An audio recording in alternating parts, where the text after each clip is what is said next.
kita kelatur panjenengan Mas Omek wonten negeri jiran Malaysia nggih.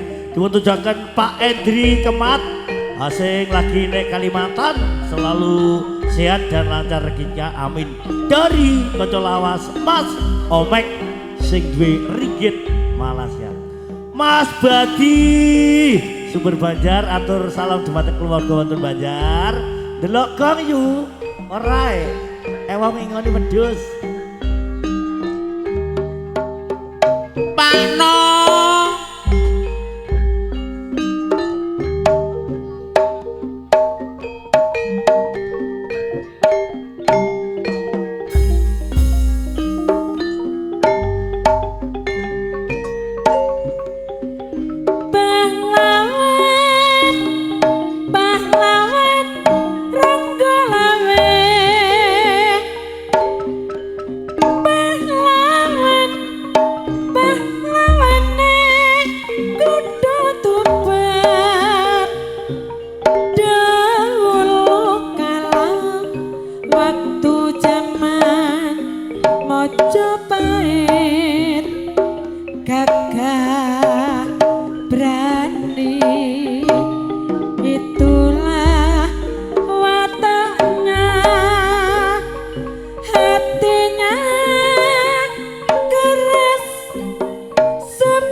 dahulu kala waktu zaman Mojopahit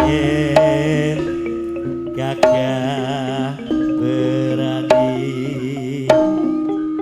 itulah wataknya hatinya keras seperti baja satria membela demi kejayaan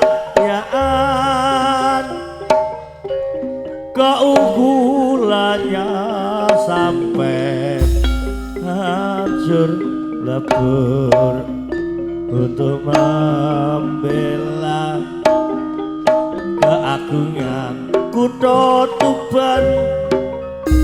Riwayat gugurnya mencerminkan matanya. Iki cerita tinggalane zaman kuno nalikane Jawa jajal londo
setukar uroe abaji